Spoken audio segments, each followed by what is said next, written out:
Ahead and get started.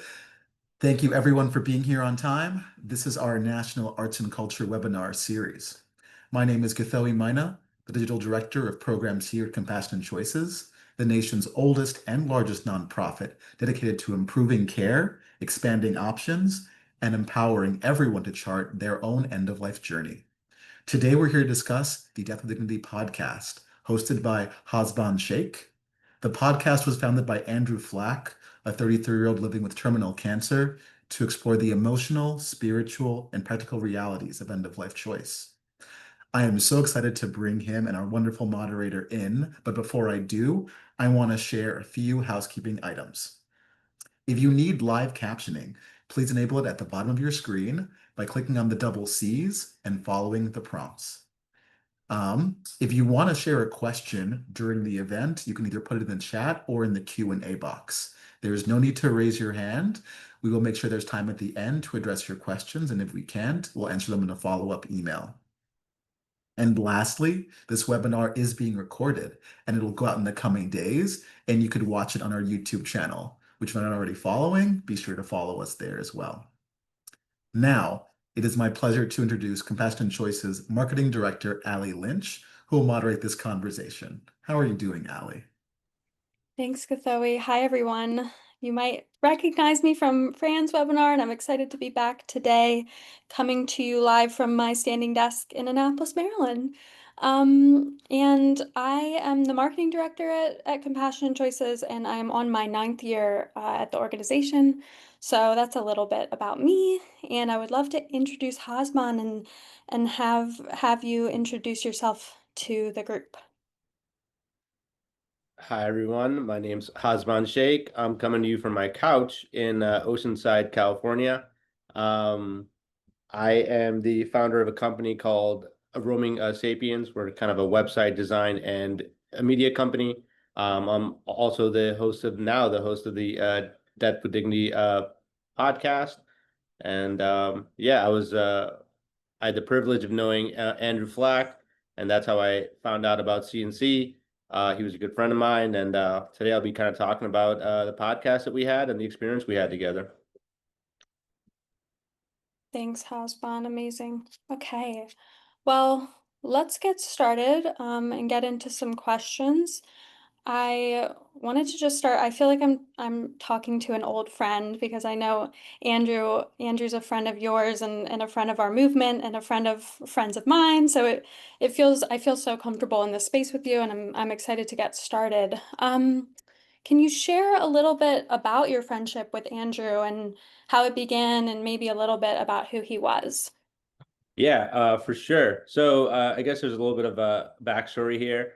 California was I'm not from California. I'm originally from like Chicago. California was a place I used to visit all the time. And Andrew actually used to live with the person that I used to come see. His name was Z. He was Z's like roommate. So he was like a friend of a friend. I used to come to California, see him, say what's up. We would spend some time together. And we were always doing stuff together, like going to hockey games, Padres games, and they just had like a lively community around them. People were always coming to hang out with these two. And I was one of those people. And then what happened was I think it was 2018, I was going to San Luis, like Obispo, and I was going there for a week. And it turned out this was during Andrew's spring break. He was a teacher, so he was off. And then Z was like, "Hey, Andrew, why don't you go with Hasman?" He's like, "You know what?" He was literally just like hanging out. He's like, "Why not?" So he joined me in San Luis like Obispo, and I would say that was kind of the genesis of our friendship. We bonded over video games, the Beatles, just hanging out and talking about stuff. We like we both love to chat. Fast forward to 2019 or the end of 2019 or was it early 2020, I was supposed to move to Colorado. And I was, as always, I was in California before like I went there. I was hanging out like at their house, and they had my work contract with Colorado fell through, so I was just there, and they had lost a roommate like recently. So Andrew and Z were like, "Why don't you just live with us?" So my vacation turned into a permanent like a residence, and I've been in California now for 6 years. That's a great background. So to get into Andrew's diagnosis and cancer journey, can you talk a little bit about that and how it shifted your friendship? Yeah, for sure. I actually moved in with them right after Andrew had his first surgery. So I was like aware of what was going on at that, at that time, especially Andrew was pretty optimistic about everything that was happening.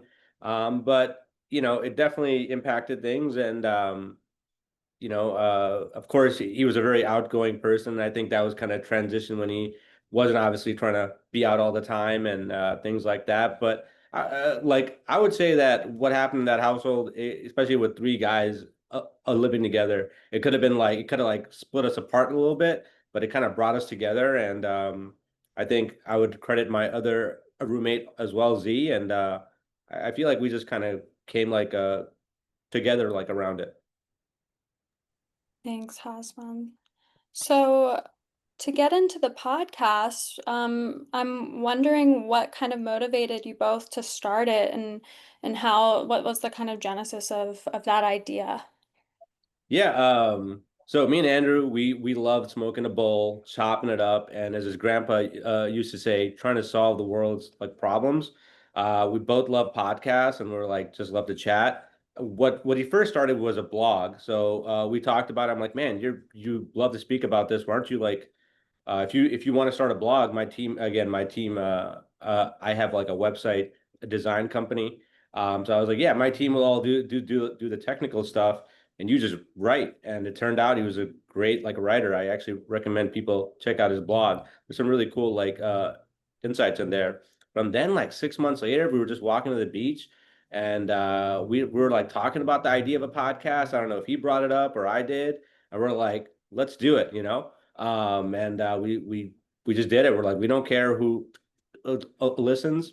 And like I said, he was a teacher, so he was like, man, I feel like this is something I could teach, learn about myself and explore while also teach other people about. And he kind of just took that like approach to it. So yeah, that's kind of like how it started, and then we just kept going, and and I'm here now. Yes. So I love that. I love how the podcast started and I would love to talk about like the ways that the podcast grew as the audience grew and as Andrew's cancer journey progressed, what you wanted to get out of the podcast and how the goals and the even the guests kind of changed over time.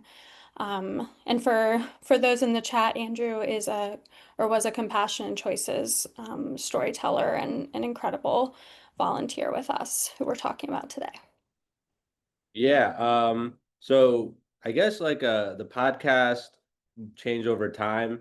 I think when we first started, we were just trying to follow our curiosities. Andrew kind of set the stage for the podcast. He always said he wanted to explore the physical, the social, emotional, and the spiritual parts of the medical in dying and kind of the end of life process. Like I said, he really approached it like a teacher, which he um and the podcast just ended up receiving a lot more traction than we expected, kind of thanks to you guys too. Once CNC was also made him a storyteller, Serene, who created the Take Me Out Feet First documentary, she also started work with him, and yeah, like that kind of just started all. We ended up getting a lot of guests. It's so weird for me to say even today. Like we had state senators, we had doctors, we had people like kind of like us celebrities like Dan Diaz, and just other people that were going through what Andrew was going through, like Alien Hammer and Dana Nelson and Erica Gregorich.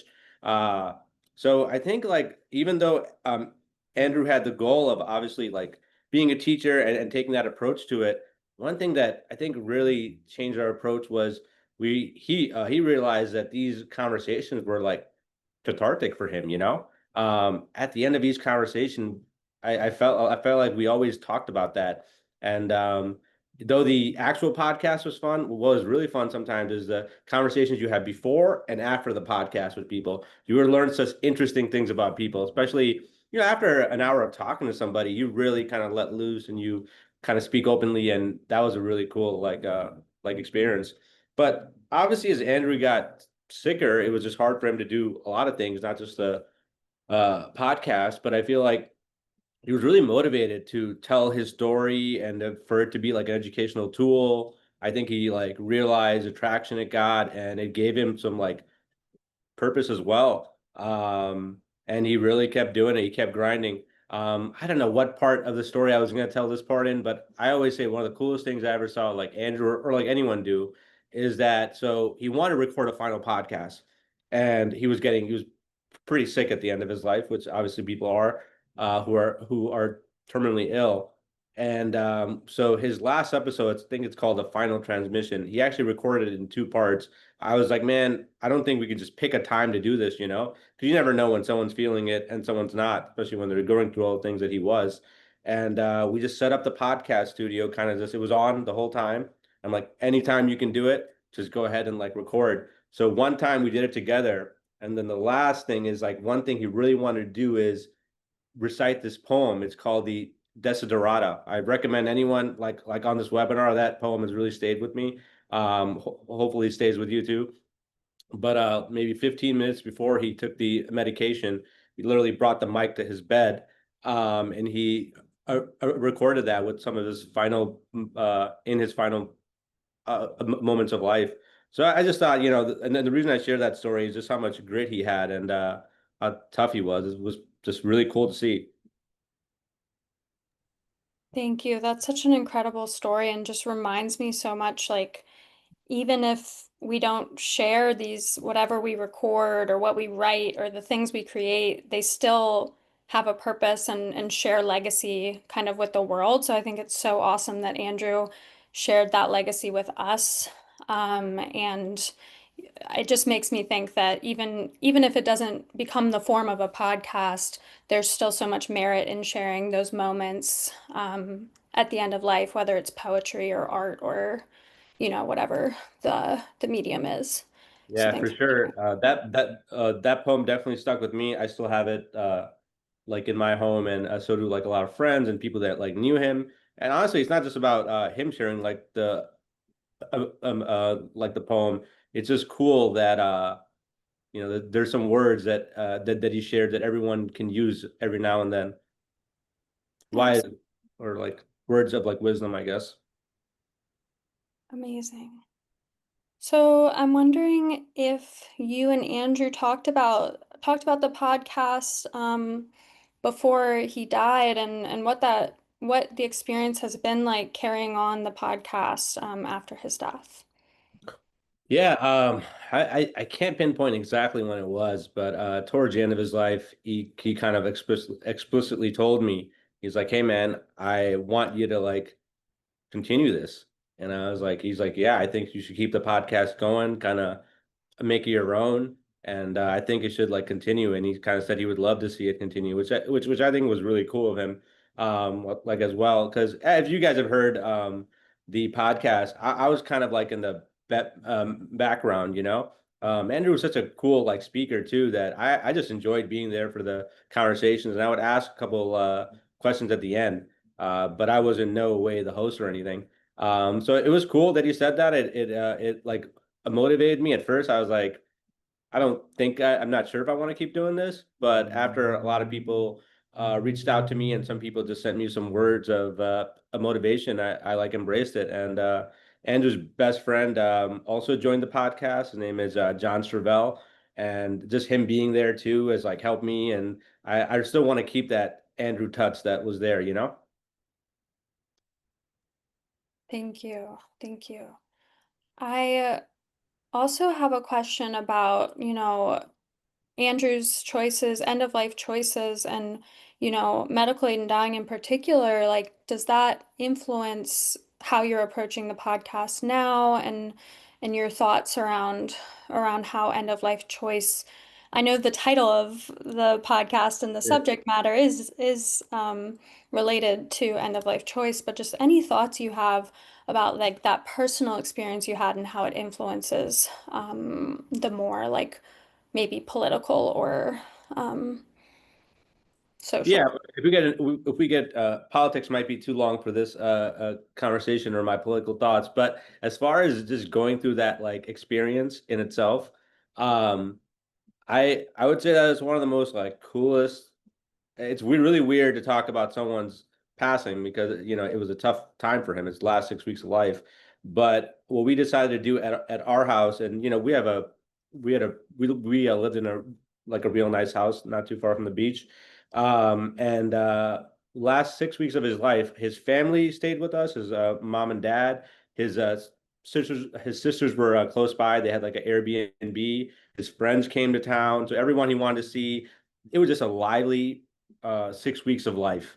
There was always something going on. Someone's hanging out with somebody else, or we're hanging out in the side yard, or we're walking to the beach. And it was probably or we're playing bags outside. And it was just like such a cool and like beautiful time, honestly. Like looking back on it, just everyone coming together. And those like 6 weeks that we all spent together, I'm sure that they left like an imprint on everyone else, like they did me. And it is wild, especially like his last day. And I just don't think like the end of life could be as it could be any more. I mean, it's never going to be obviously it's end of life. It's sad. There's a lot of sadness that comes with it. But if you're gonna go, there's no more like beautiful way to go than like Andrew did, and the way he just planned it out and the way that all worked out and all the individuals that came out just to see him. I thought it was like amazing, and it was an honor to be a part of it. Thanks for sharing that. It definitely does sound like such an amazing experience. And we do hold those kind of contradictions of sadness and loss and also joy. Um, Oh, so I wanted to pivot a little bit and talk about your caregiving experience and what that might mean for you and any advice you might have. We know that almost everyone will become a caregiver or will need caregiving in their lives. So I wanted to touch on that subject and talk about your personal experience with that. yeah, I mean, as cool as Andrew and I were, I could never expect to be in that role, or I didn't expect to be in that role at all. Again, I'll give some credit to my roommate Z. He was the one that stepped up first, but he ended up becoming a firefighter, so he couldn't spend as much time in the house. Then the pandemic, like also happened. So at first, I gotta say, being in that role was pretty scary. I don't think I ever told this to Andrew, but I didn't want to do it at first. I just didn't think it was my thing. It was for me to do. So that was kind of my initial like reaction. But I don't know what motivated me to step up, but I did. And I would say, yeah, being his caregiver or being a caregiver, he also had a nurse, so I don't want to take too much credit. It was definitely like an honor. And, he was my friend, he was my clanmate, my roommate. And then I guess also we had that other like relationship. Um, I don't know, someone said something about like an echo in the chat. It distracted me. Hopefully everyone can hear just fine. I can Good. hear you Okay. just fine. Well, I'll continue and yeah, being a caregiver was just like a privilege. It was a unique like experience, and it stayed with me. Thank you. So I have a question about the other guests on the podcast, and I know you had so many, and I'm just curious if you have any like quick kind of takeaways or lessons you learned from your guests. I know Alina Hammer was one of your guests, and I Yeah. just adored her. So thinking about folks who might not be here anymore, or really anyone who comes to mind. Yeah, I did write. I thought about that for like a while, so I'm going to be reading this off a little bit. Like what, because the takeaways and let. I mean, we had such an incredible guest, honestly. Um, I would say like one of the things that I've t taken away is like the strength of the guest.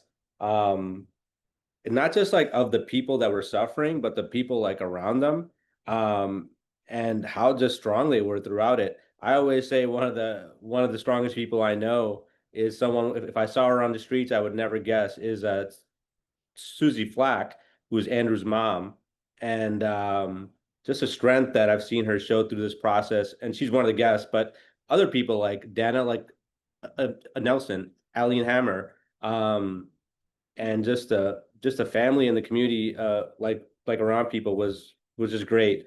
I would say the other thing that I took from the podcast was I'm less fearful of difficult conversations. They're challenging, but they have to be had.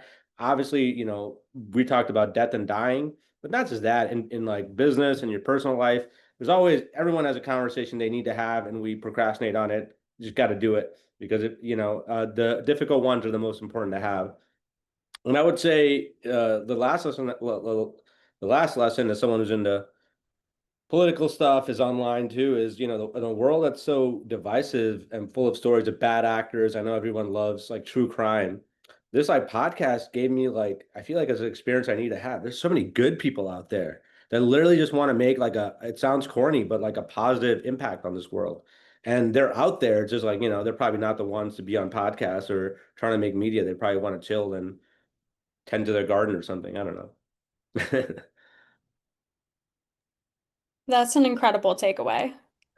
So, yes, that's a great lesson learned and one I have learned from so many of our supporters too who have joined your podcasts like Dana and others. So, thank you for sharing that. And maybe in our in our email post webinar, we can share some of those storytellers and make sure we can give some context for who they were and all of the amazing work that they did. So I also wanted to touch back on your motivations for continuing the podcast. I mean, meeting good people is and surrounding yourself with good people is a good one, but I don't know if you had any other insights on continuing the podcast and what it means to you. Yeah, obviously I think that the same like motivations that kind of um drove Andrew to like start this are what like makes me want to keep keep it going. I think it's just cool to offer a space to people to be able to talk about some really difficult things. And one of the motivations is, first of all, I just like to chat. I think conversations are cool. It's one of the coolest things to do is to connect with someone through, like a real conversation. I used to always say, like, you do these trips, you do all sorts of cool things. People go to like Burning Man, and they do all these like wild things. I love to go to concerts, for example. But really, it's the conversations that you like remember, those moments of connection, whether it's with family or friends. And a podcast just gives you the ability to connect with people. But also, the motivation is to give people who are suffering and their family members a space to talk about it. Like I said, Andrew mentioned often how cathartic like it was for him. So if I could offer that to like other people, that'd be like awesome. Thank you. And I guess Also, I want to add one thing. Rainn Wilson, who's Dwight from The Office, me and Andrew both love The Office, just became a death doula. So now one of my new motivations is to get him on the podcast too. that's a good motivation. I saw that. And we love death doulas at Compassion Choices, so Yeah, for sure. special to hear death doulas in the limelight. So I'm going to ask a few more questions. One of them, it's kind of the flip side of the question about of your motivations, but what do you hope that listeners gain from listening in? And, I'm sure there's a mix of folks on this call who maybe have listened to the podcast or who have not. So maybe speaking to our Compassion and Choices folks and what listeners might gain from listening in. Yeah, I would say that even though it's a podcast about death and dying, I hope it gives people like an appreciation for life. I hope it inspires them because if you listen to the stories, if you listen to an episode, like for example, one of the ones that I love, two episodes that I love is the one with Susie Flack, who's Andrew's mom, and him, just them talking. I think that was one of the coolest uh, podcasts to be a part of. The one with Andrew and Dana like Nelson, because they were kind of peers, they were both young and going through it. So just them speaking openly to each other and just feeling like, they can chat. I thought that was a really cool convo. Um, and then I guess I would just like to remind people that, most of the people who are thinking about taking MAID would love to be able to live longer if they were healthy. I feel like, people forget that like often. Andrew loved life and he expressed it through his personality, through the people that like showed up for him. And I hope that people can have that like cathartic like experience that Andrew had when they listen. I hope people can relate, understand their own experience, and just understand it better through the podcast. Thank you. So I have just a quick wrap up question, and then we're gonna get into a few of the questions that folks Sure. in the chat asked. So just our last question here would be if we missed anything or if there's anything we didn't cover in these questions that you wanted to talk about today before we get into the Q&A from the audience. Yeah, I feel like one thing I didn't talk about is like I think they asked me in like a pre like meeting is what advice I would have for other people that are care like givers, and something I thought about, and I just want to share a quick story. So Andrew wrote a message to me one time, just thanking me for helping him out. And one of the things that he said that really stayed with me, he basically said he's like really appreciative of how professional I was, and not to my own horn, but that's what he said. But one of the things that I want to tell like other people is, it's probably going to be your mom or your something or someone who you have other like relationships with that you're going to give care to, and it's going to be when you give care, it's definitely an interesting and potent like experience. I think it's important to be professional and not drag your other relationships into that space. And I think a good way to think about it is that it's like an honor for sure to do it. But yeah, I think that's one piece of like advice I had is not to drag all your other parts of your relationships into that space. They're the ones that are going through it, and it's your job to like help them, in my opinion. um yeah, it's just I think that's extremely important.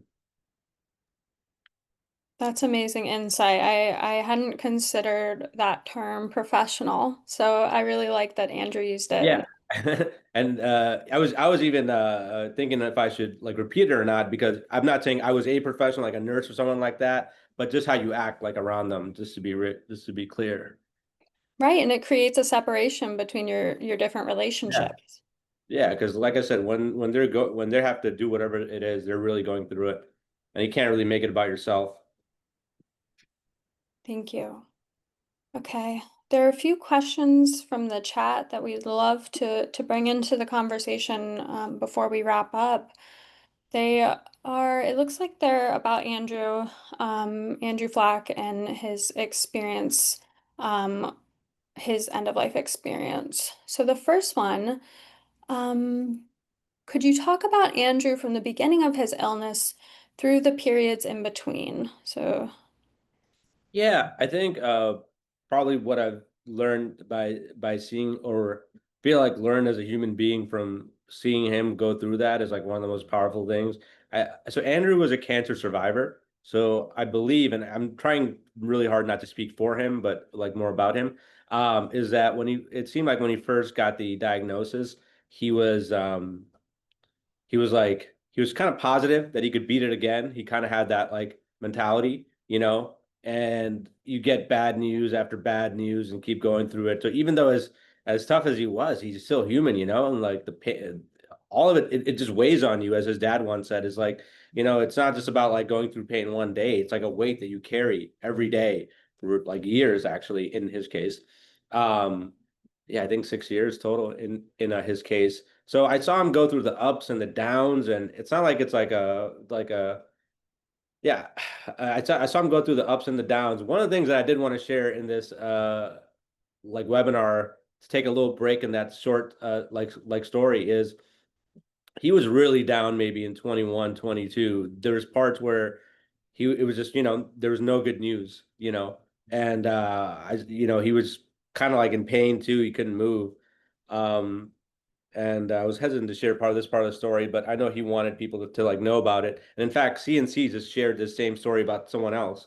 But one of the things that he did was one of the events that happened was that he took a dose of psychedelic of mushrooms.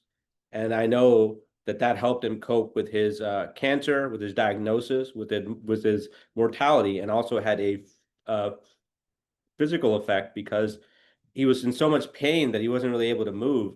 But after that, it's like his mind and body connected again, and he was dancing. It was wild. He was dancing, and he felt like just more comfortable, and that's something he talked about like a lot. That experience is something he talked about a lot. And sorry, I'm just going back to that day, and it's tripping me up a little bit. No pun intended. But yeah, so it's that experience and plus his own grit that he had through hockey. He gave like a lot of credit to that. He kind of I felt like he went to the bottom and he kind of rose again, and he really had a new like a relationship with it. And he decided that he wanted to. But I think this had nothing to do with death with dignity. He himself just had this dignity and approach to cancer that honestly still inspires me to this day. He talked about this one coworker of his and his wife who passed away through brain cancer and how she had to go through it and how he was so he had so much respect for her for how she like handled it. And I feel like, especially in the last couple of years, maybe the last 3 years, he realized that if I'm gonna go with dignity, and just he became like this. He became this person who just when you were like around him, I really felt like he would like hang out with people, so people would come by our house, and even when he was going through it, he would like talk to that person, ask them how their day is, and then they would start talking about their problems, and in the middle of the convo, they'd be like, "Wait, I'm talking to a dude with cancer, and he's just asking me about me." And I'm just like, so yeah, I guess this is my long-winded way of saying is he handled it with a lot of dignity. He's human. He had his like ups and downs, but I think that was so just impressive to see. And um, I was someone that would like annoy him sometimes, and even even in those moments, he would just like, yeah, he would just always find the again sounds corny, but like kind of the kind side of him, because it's easy to be kind if you're just like that all the time, and like and he was, but when you're going through all that, he would just always find that positivity. Thank you. That made me a little emotional because I think all of us, or I hope all of us can relate to knowing someone who might be going through hard times, but they want to talk about you. And that is something I know from people I've loved and lost, that that is just such a special character trait that I wish I could bottle up. So thank you for sharing that. Um, I wanted to just answer, there was a question about how old Andrew was, and 33. I believe Andrew was 33, so I just wanted to answer Think that he was 35 when he passed. 35. Thank you. Okay, well, I'm glad Okay. glad we cleared that up. Sorry about that. So, someone asked about support teams and talking about, a support team that someone might need at the end of life, and like kind of what it means to be a part of a support team and, and Andrew and your experience, why that was so important. I want to give credit to an aunt of mine to kind of like answer that question. For me, the way that I like approached it and to kind of be part of like a support team, I used to have this aunt. She actually passed away not too long after like Andrew of cancer as well. Who I mean, she was known for if anyone was in the hospital, she would always be there. Like literally, she would like I don't know. She just had like a code, I guess, or something. If anyone was in the hospital, anyone was sick, she would call them. She would be there. There were some people in my family, maybe like a cousin that's kind of like far off that didn't have anybody. She'd be there. She'd take care of them. She would have them in their home. She would go to like appointments and stuff. So I think like the spirit of all that, I always just that's where I got the idea from on how you should act like around people. But I think being part of a support team, I think what it means is to just be there for people. It's not like yeah, I think it's just to be there for people. Be there for like whoever's going through it. They might need some meds picked up. They might need to go to the doctor. I think it's important not to let people go to like the doctor alone for some reason. I don't, when people are alone at a hospital or going to the doctor alone, that's not, when they're already going through stuff. I think that's important. With the small little things like pick up some meds, maybe just do something nice for them. Um, Create a good like environment. Thanks for sharing that. I think all of that is so important, and it definitely feeds into the idea that everyone has their strengths and weaknesses, and making sure your support team is doing the things that maybe they're good at and Yeah, strive. Yeah. definitely. Um, okay. So I had a kind of more logistical question in the chat, Hasban, if you don't mind answering it about like just medical aid and dying in general. And I'm sure you're used to giving this information, but maybe just can you talk a little bit about what medical aid and dying is, and kind of what that means for folks who might not know. Yeah, a medical aid in dying or the End of Life Option Act is basically like an option that people have in the state of California and like other states where when they're terminally ill and check some boxes. I forgot the specifics of like the boxes, but they have to talk to doctors. The doctor has to recommend it. They have to have like a follow up to make sure they're sane and all that kind of stuff. But in all, it's just an option for you to end your own life instead of letting the disease end it. And it provides like an option for people to end their life with dignity. And again, these people are dying already. They just get to choose how they pass. Thank you. I appreciate that. That was one of the last questions we had. Look, I'm catching up for a second here. Um, okay. So I'm gonna ask this last question. I really like it. That's why I'm smiling. You said you were initially reluctant to be Andrew's caregiver, but you stepped up. You said you weren't sure why you did it, but I'm sure our audience would be very curious what inspired you to take on the role. Um, Yeah, probably again that aunt that I mentioned and my like roommate Z as well, who's like a firefighter who's always been there for people. Andrew too. These guys were just good people, you know. Um, and yeah, I think just watching them always help people. I always want to help people. Everyone does. I mean, everyone in this chat, everyone that's here, and I felt like that was the opportunity to do so. And yeah. And before we end, by the way, I realize I've talked like a lot about me and doing stuff for like Andrew. I just want to say that, you know, I might have been able to play like a role for like Andrew and you know, been able to help him, but he helped me so much in life as well. And I learned so much from him. And I owe him like so much gratitude, you know. It's not like I was just a caregiver. Hell, he took care of me too, you know.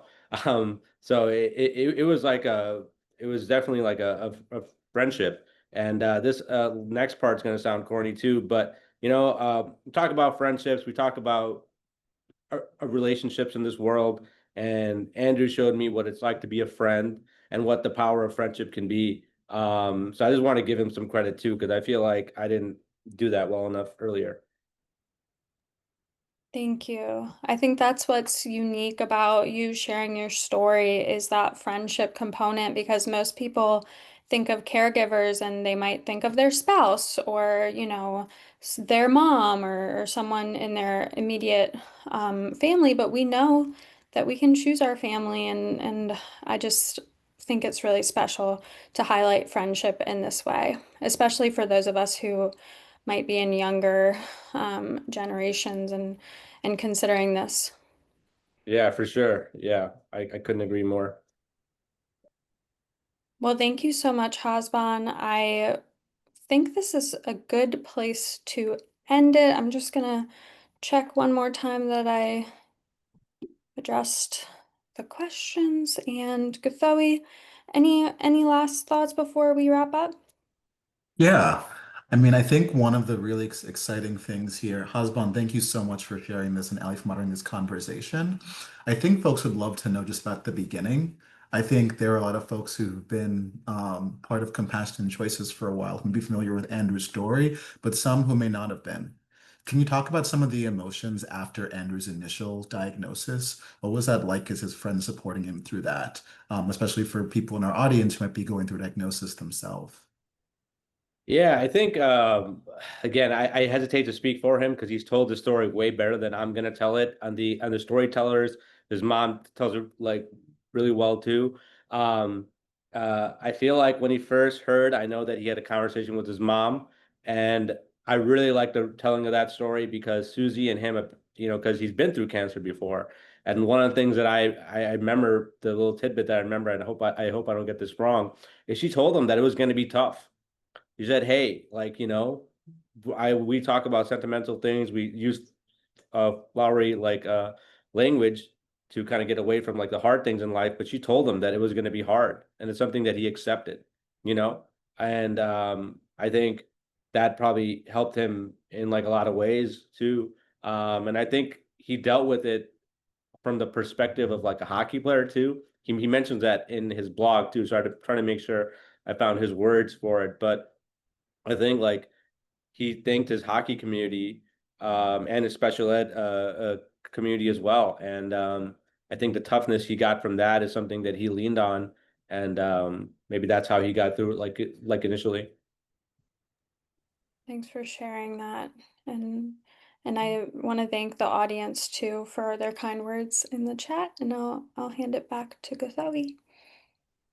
I have a couple more questions for Hasban. We have an anonymous, totally fine. That's the beauty of live webinars, folks. We're getting some really interesting questions around. I know a lot of Andrew's care was given to him at his home in California, but someone wanted to know, was hospice involved? And if so, for how long? And if it wasn't involved, was it something that Andrew was considering? Um, So hospice was involved at the end, like literally like the last 2, 3 weeks, because when the day's about to come and the pain gets to a certain point, they're helping you with managed pain, or if you want a bed in your house, they came over, they had like a conversation. But for most of his journey, hospice was not involved. I know his palliative care team is like helping him like manage pain, but hospice was, I think, I hope I don't get this detail wrong, but they weren't involved until the last 2, 3 weeks, and after that they were involved.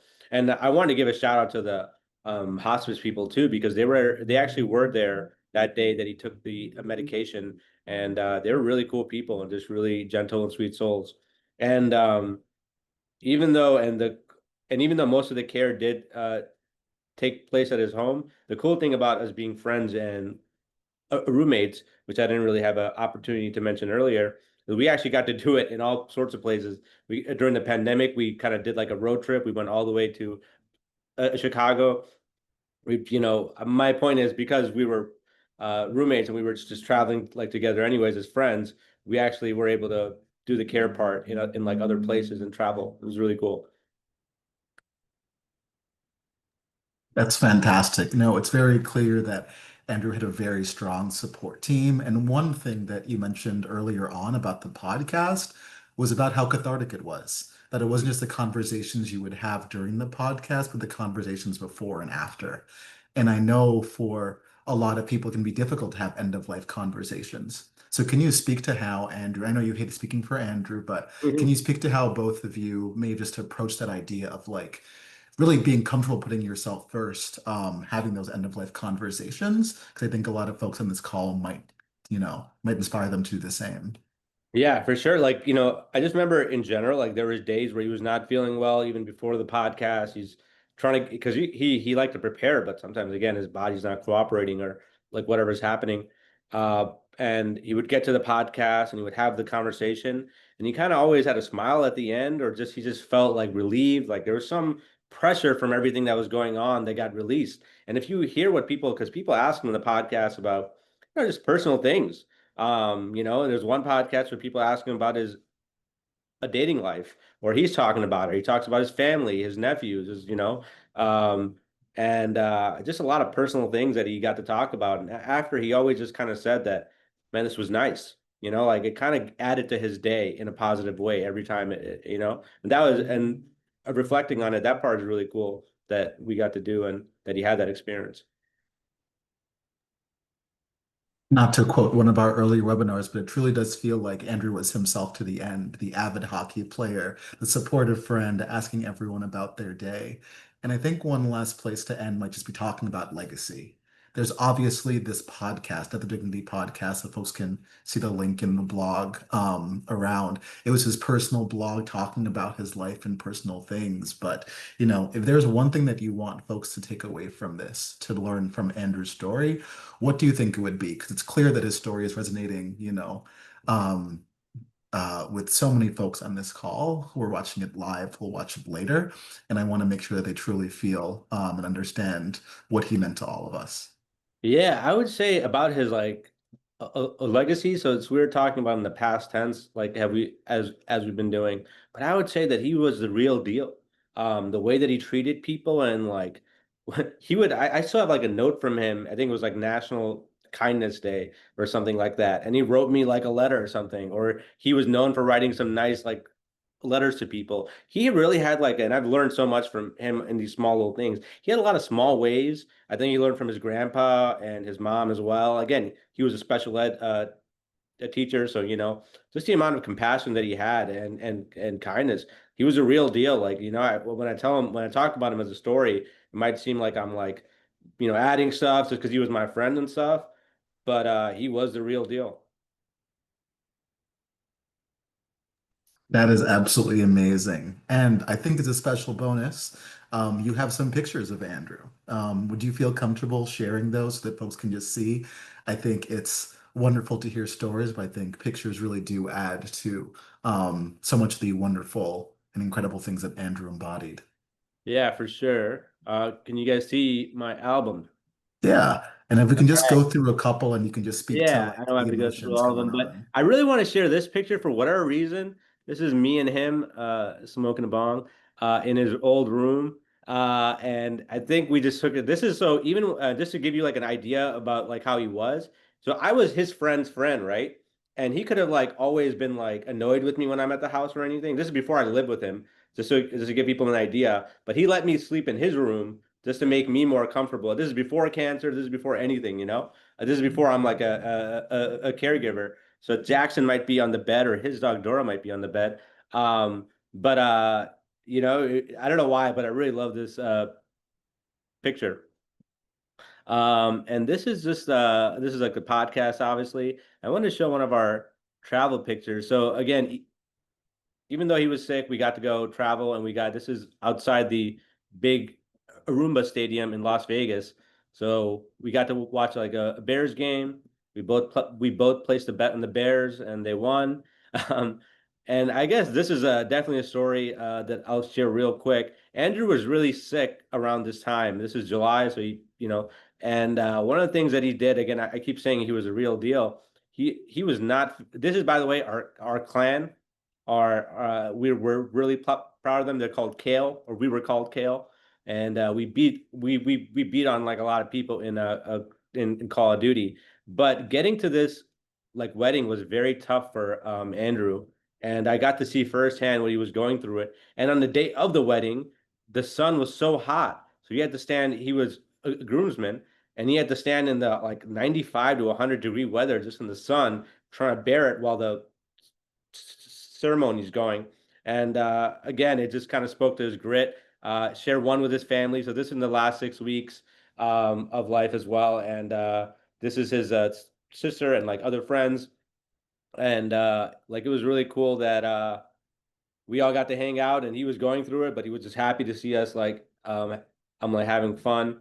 And yeah, I just want to share some pictures just to put and then one time we got to take the podcast on the road. So we got to go to UCSD and interview a bunch of doctors, like oncologists and people who are just the head of like a maid there. And that was a really cool like experience too. So as you can tell, he was always having fun or trying his best to like do so.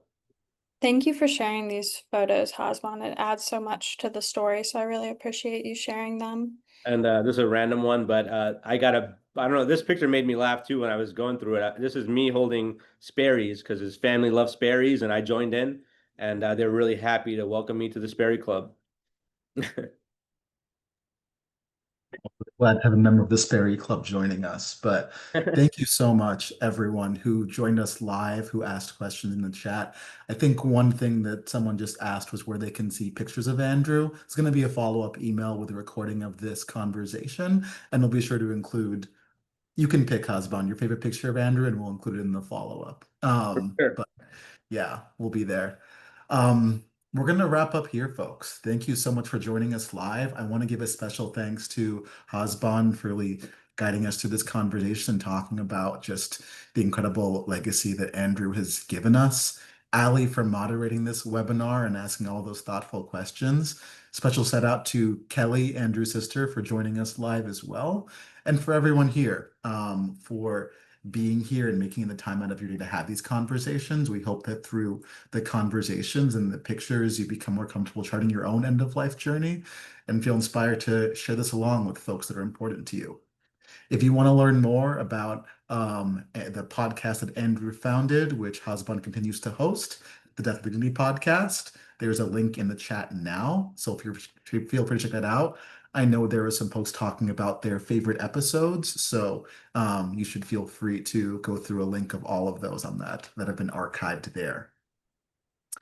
We also mentioned Andrew's blog. He's at thecaliforniakid.blog, and you can get that blog link right there as well. So please feel free, and that way you can hear about Andrew in another way, not just the podcast, but in his own words.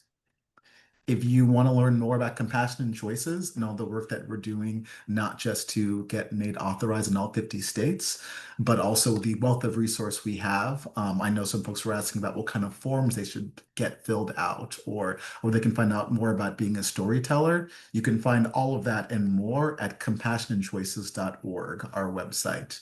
And finally, if this resonated with you, which we really hope it does, consider becoming a donor to help sustain our work. We are entirely funded by donations from folks like you. So please consider making a donation today at compassionatechoices.org/donate. So with that, that's really it. Thank you everyone for joining us live. Hasban, Ali, I don't know if either of you have some final words of wisdom, but it's been a pleasure sharing the stage with all of you. Thank you, everybody. Thank you for doing this. Thank you, everyone. I appreciate your time today.